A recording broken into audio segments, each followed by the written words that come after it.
Biografia de George Mille, capítulo 8. O Clube do Café da Manhã. Onde eles vão se sentar? Perguntou Mary Mille, enquanto levantava o ferro pesado na sala para passar um dos colarinhos do marido. Lídia, uma criança pequena e séria de 1 ano, corria à volta de seus pés. Eu não sei, disse George. Eu estava pensando em pedir ao verdureiro se ele não teria algumas caixas de maçã que pudesse nos doar. Viradas de lado, elas fariam bons assentos, você não acha? Mary assentiu vagamente. Acho que sim, ela respondeu. Você está determinado a fazer isso, não é? Sim, respondeu George com firmeza. Há crianças nas ruas de Bristol que nunca ouviram o nome de Deus, jamais puseram os pés em uma igreja e não têm motivo algum para a esperança. Tenho de fazer o pouco que posso para ajudá-las. No momento, o melhor que posso realizar é convidá-la para o café da manhã e ler as escrituras para elas. Mas quantas crianças você acha que vão aparecer? Sabe quantas delas podemos alimentar? Mary perguntou com o pânico começando a aparecer em seu rosto. Como tudo isso vai funcionar, George? Quase não temos café da manhã suficiente para nós 3 a maior parte do tempo. Se Deus estiver nesse negócio, Ele proverá. Foi a resposta de George. Assim, teve início o Clube do Café da Manhã. Depois de 1 mês, de 20 a 30 crianças esfarrapadas se reuniam em torno da escada da casa da família Mille todas as manhãs. Às 8 horas, George as convidava a entrar. Mary as cumprimentava na porta. Um jarro com água quente aguardava no balcão, e as crianças se revezavam, lavando os rostos e as mãos. Em seguida, as crianças se sentavam nas caixas de maçã, colocadas ao redor da mesa de carvalho na sala. Mary colocava uma grande quantidade de mingau de aveia para cada criança, e George orava para agradecer pelo alimento. As crianças comiam ruidosamente, enquanto Mary lhe servia canecas de chá forte. Enquanto as crianças colocavam várias colheradas de açúcar no chá, George começava a lição bíblica. Às vezes ele lia uma história em voz alta para elas, interpretando as diversas partes enquanto lia. A popularidade do Clube do Café da Manhã cresceu, até que 1 ano depois não havia espaço para nem mais uma caixa de maçã na sala dos Milles. 40 pessoas, não apenas crianças, apareciam para tomar o café todas as manhãs. Muitos adultos precisavam da comida e da leitura da Bíblia, e George sabia que havia centenas, se não milhares de outras crianças em Bristol que precisavam de um bom café da manhã e de uma lição bíblica, mas ele não podia alcançá-los a todos, pelo menos não de dentro da sua sala. Tinha que haver uma maneira de fazer mais. Mas como? Durante dias, George andou de um lado para o outro. Tinha algo em mente que não ia embora. Era um nome grande. Instituição para Conhecimento Bíblico Nacional e no Exterior. George podia imaginar exatamente o que seria. Uma organização dirigida por homens cristãos como ele. Uma organização com 3 propósitos: estabelecer escolas diárias, escolas dominicais e escolas para adultos pobres, fornecer Bíblias para pessoas que não pudessem comprá-las e ajudar missionários estrangeiros com auxílio financeiro. Para cumprir esses objetivos, George decidiu que a organização jamais pediria dinheiro a não cristãos, ou permitiria a um não cristão integrar a diretoria, nem faria dívidas de qualquer tipo. O sucesso da organização não seria julgado pela quantidade de dinheiro levantado, mas pela forma que gastasse o que tinha. Com isso tudo estabelecido em sua mente, George foi conversar com Henry Craig, que concordou com tudo. Uma reunião foi anunciada para o dia 5 de março de 1834. Cerca de 100 pessoas vieram ouvir os dois pastores delinearem a ideia da instituição para conhecimento bíblico nacional e no exterior. Muitas pessoas acharam que era uma ideia muito ousada, muito exagerada para se tornar uma realidade. 2 semanas depois, em 19 de março, Mary Millie deu à luz a seu segundo filho, um filho a quem eles chamaram Elijah. É claro que a nova chegada apertou as finanças e em abril George ficou muito frustrado. Apesar da reunião pública e das horas que George havia passado orando e fazendo planos com Henry Craik, a instituição para conhecimento bíblico nacional e no exterior não havia saído do papel. Nenhum centavo foi levantado para ela e George começou a se perguntar se ele não teria cometido um grande erro. Ele decidiu fazer uma oração muito específica. Em seu quarto, George se ajoelhou ao lado da sua cama e orou. Deus, eu acredito que o Senhor me deu a ideia de começar essa organização, mas eu não estou fazendo nenhum progresso. Se o Senhor quiser que eu continue com isso, envie-me 20 libras para demonstrar que esta é sua vontade. Eu usarei as 20 libras para comprar Bíblias para distribuir. Amém. Quando ele se levantou, sentia-se muito melhor. O assunto estava nas mãos de Deus agora, não nas dele. Se fosse bem-sucedido, Deus o teria abençoado. Se falhasse, o projeto não contaria com a bênção divina. Naquela noite, quando a família Millie fazia uma refeição à base de guisado de carneiro, que parecia conter mais batatas que carne, ouviu-se uma batida à porta.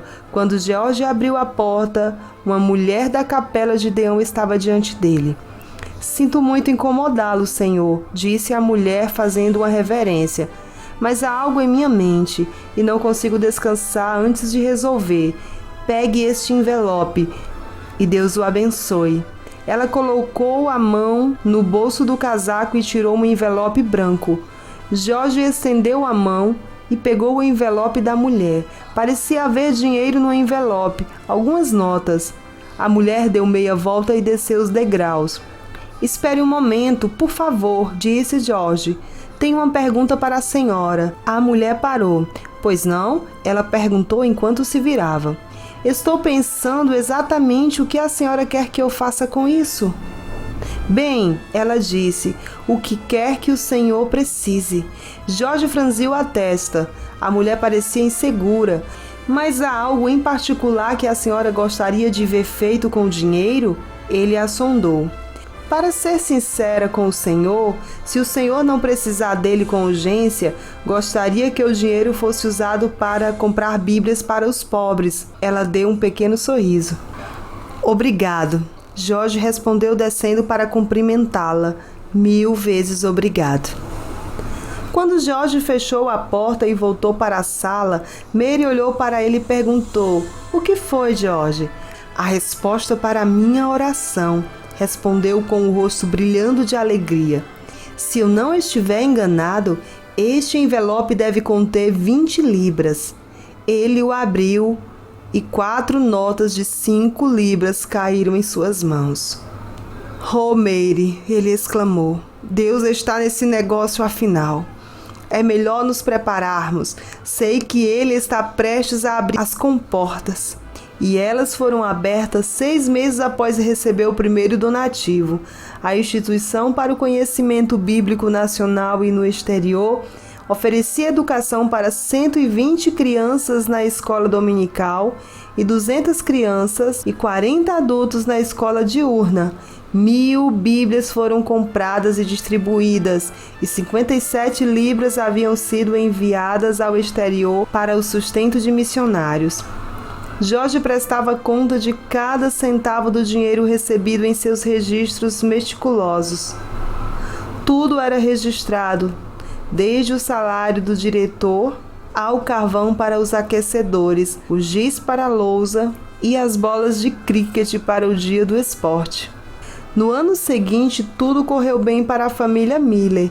George ainda era pastor das capelas de Deão e Bethesda. Continuava a dar o café da manhã às crianças pobres Supervisionava as escolas de dia e as escolas dominicais e no tempo livre ansiava ficar com os 2 filhos, Lídia, agora com 2 anos, e o bebê Elijan.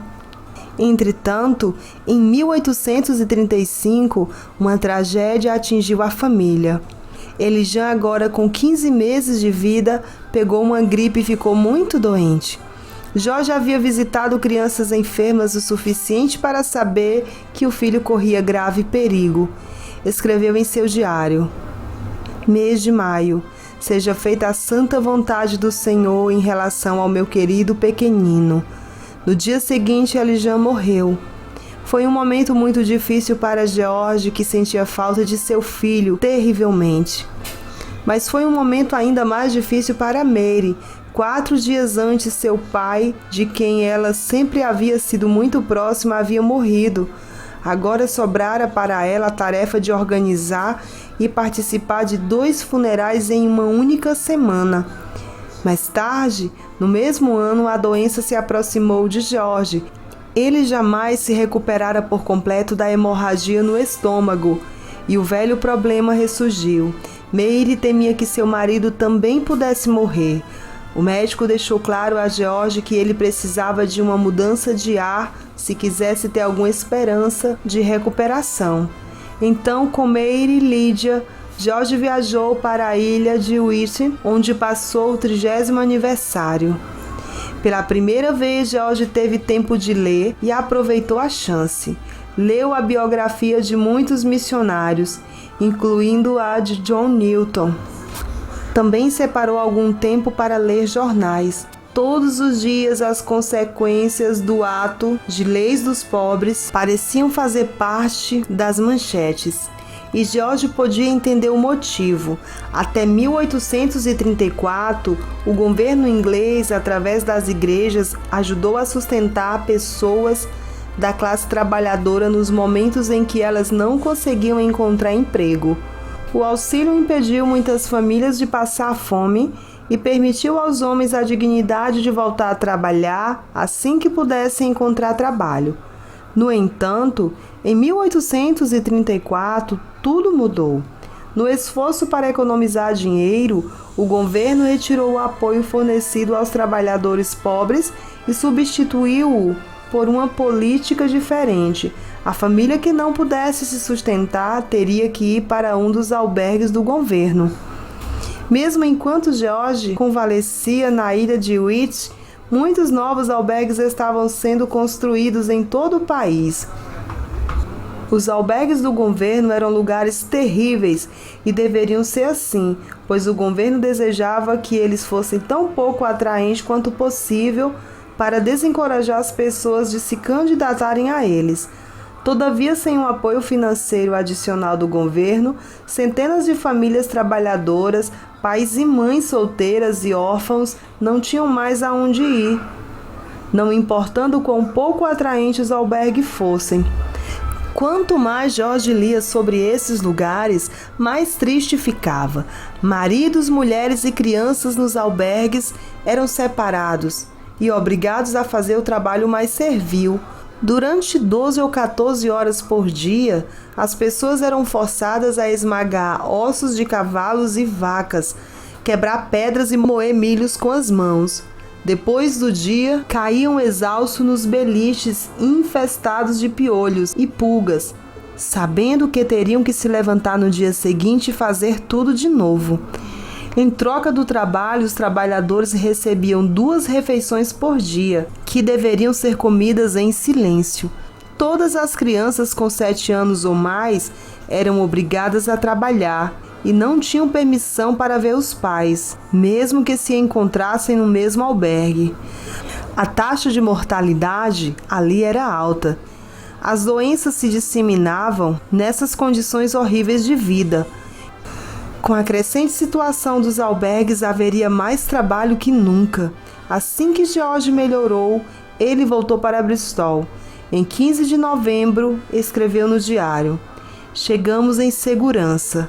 Na semana passada, Oramos repetidas vezes pelo trabalho da instituição para o conhecimento bíblico e, em especial, para que o Senhor nos desse os meios para continuar e até ampliar o trabalho. Pouco tempo após o retorno de George a Bristol, ocorreram 3 acontecimentos, todos eles muito interessantes. Mas quando visto em conjuntos, convenceram George de que era hora de começar o trabalho pelo qual ele viria a ser conhecido em todo o mundo.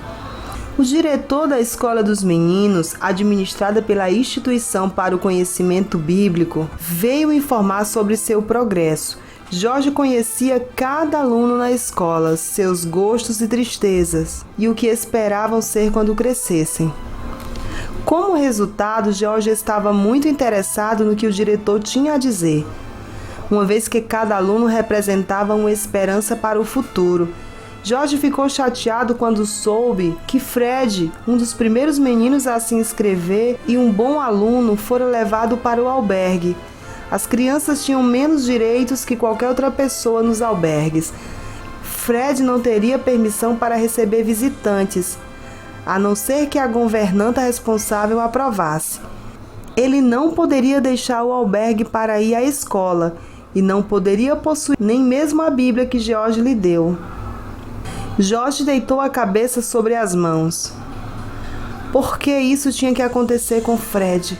Ele perguntou, sem dirigir a pergunta a ninguém em particular. O diretor respondeu: parece que o pai dele foi levado à prisão por ter cometido um pequeno furto, eu acho, e morreu lá na mesma noite que chegou. A mãe dele morreu no surto de cólera, e uma tia passou a cuidar dele. Ela esperou até não sobrar nenhuma migalha de comida na casa. Depois disso, levou Fred até o albergue para que ele pudesse pelo menos comer lá. É tão injusto, respondeu George. Que adianta abrir escolas se as crianças não podem vir por não terem comida nem hospedagem? A pergunta ficou suspensa no ar, e George ainda tentava descobrir uma resposta quando foi visitar Bill Wentworth, um membro da Capela de Gideão. Bill Wentworth bombeava o fole da fornalha de uma das fábricas recém-surgidas na cidade de Bristol. Na realidade, George estava muito surpreso por encontrá-lo em casa, pois Bill parecia estar no trabalho o tempo todo. George chamou pela porta entreaberta. Olá, senhor Bill, posso entrar? Claro que sim, fique à vontade. Eu vou pedir à minha mulher para fazer uma jarra de chá para nós, disse Bill, limpando as mãos com um pano sujo. O que eu posso fazer pelo senhor? Eu estava no bairro e pensei em fazer uma visita. Estou surpreso por encontrá-lo em casa, respondeu George. Bill assentiu de modo sombrio. Sim, fico feliz pelo trabalho. Não me entenda mal, trabalho normalmente 16 horas por dia, às vezes até mais tempo. E teve um ataque de tosse quando parou de falar. Perguntou George: e você tem tempo para orar e estudar a Bíblia? Bill parecia envergonhado. Na verdade, não. Para ser sincero, quando termina o trabalho, não sirvo para mais nada além de dormir. Você já pensou em trabalhar menos? Sua aparência não é muito saudável, disse George. Bill riu com desdém. Se não se importar, eu lhe direi a verdade. É muito bom quando o Senhor diz o que devemos fazer lá do púlpito, mas é outra coisa ter que ganhar a vida para sustentar nossa família. Ora, se não trabalhasse o tempo todo, toda a família seria levada para o albergue, e todos sabemos como é lá. George assentiu. Muitos em sua congregação lhe disseram trabalhar durante tantas horas que não havia tempo para as coisas espirituais. Ainda assim, ele não estava pronto para desistir de Bill. Você precisa entender que Deus prometeu suprir as necessidades de todos os seus filhos. Jesus nos pediu para buscar em primeiro lugar o reino de Deus, e Ele nos acrescentará todas as outras coisas. É uma boa ideia, pastor. Mas se eu reduzisse minhas horas de trabalho, não acho que Deus me daria coisas reais como sapato ou comida, não é? Bill parecia um pouco envergonhado. Quero dizer, sei que a Bíblia afirma que Deus pode fazer assim, e o irmão prega isso e tudo mais, mas eu nunca vi isso por mim mesmo, na vida real. O senhor entende o que eu quero dizer? Mais uma vez, George assentiu. Ele sabia o que Bill queria dizer muito bem. O mesmo argumento já lhe fora apresentado umas 100 vezes antes. Sim, as pessoas creem que Deus poderia abençoá-las, mas não estão preparadas para dedicar um tempo de sua vida sobrecarregada de trabalho para orar, servir os outros e permitir que Deus atenda suas necessidades. George ansiava por algo ou por alguém a quem pudesse indicar algo que ele pudesse mostrar a uma pessoa e dizer: olhe, ele honrou Deus e Deus está cuidando dele em todos os sentidos. Vários dias depois de visitar Bill, George visitou outro membro da congregação. Ao contrário de Bill, Elizabeth Brisdon tinha muito tempo livre e, a julgar por sua coleção de livros, George achou que ela deveria ter passado muito tempo lendo. Ele se sentou em uma cadeira bem acolchoada e conversou com Elizabeth, enquanto um servo lhe servia chá. Por favor, coma um bolinho, ofereceu Elizabeth, ao segurar um prato fino de porcelana, com 5 bolinhos perfeitamente arrumados nele. Cada bolinho tinha uma camada de geleia de framboesa vermelha brilhante espalhada com uma bola de creme. Obrigado, disse George. Eles parecem deliciosos. Vejo muitos livros interessantes. Importa-se se eu olhar? De forma nenhuma, respondeu Elizabeth. E se algum deles lhe interessar, sinta-se à vontade para pegá-lo emprestados. George colocou a xícara de chá e o bolinho no prato e levantou-se para olhar a estante de livros mais próxima dele. Muitos desses livros foram lidos por ele na escola e na universidade. Havia também textos antigos em grego e latim, bem como alguns livros dos novos romancistas ingleses. George levantou a mão para retirar um livro pequeno e escuro, encadernado em couro que não tinha nome algum na lateral. O senhor vai se interessar por esse livro. Se eu me lembro bem, ele foi traduzido do alemão. Elizabeth disse enquanto George levantava o livro da prateleira. Arrepios correram para cima e para baixo do pescoço de George quando ele leu o seu título. O volume era uma tradução em inglês da biografia de August Hermann, um professor da Universidade de Halle que havia iniciado o orfanato local. Elizabeth perguntou: o senhor conhece o livro? Na verdade, conheço sim, ele respondeu. Quando eu era um aluno na Universidade de Halle, fiquei em um quarto do orfanato que ele criou. Os olhos de Elizabeth brilharam. Então leve o livro, Pastor Miller. Tenho certeza que o senhor vai querer se conectar de novo com essa história maravilhosa. George deitou na cama naquela noite, incapaz de dormir. Pensou em Bill e em todos os homens e mulheres que ele estimulava a confiar em Deus. O que ou quem ele poderia apontar para ajudá-los a entender do que estava falando? Pensou em Fred, que naquele momento estava sozinho em uma sala cheia de homens, alguns gentis, alguns mentalmente doentes e alguns outros maus. E também pensou na biografia de Frank. Que estranho encontrá-la em uma biblioteca particular em Bristol, na Inglaterra. De alguma forma orou George: deixa-me ser uma luz para os que me rodeiam e me ajude a encontrar uma maneira de alcançar os órfãos antes que seja tarde demais. Nem nos sonhos mais loucos George Miller poderia ter imaginado como sua simples oração seria respondida.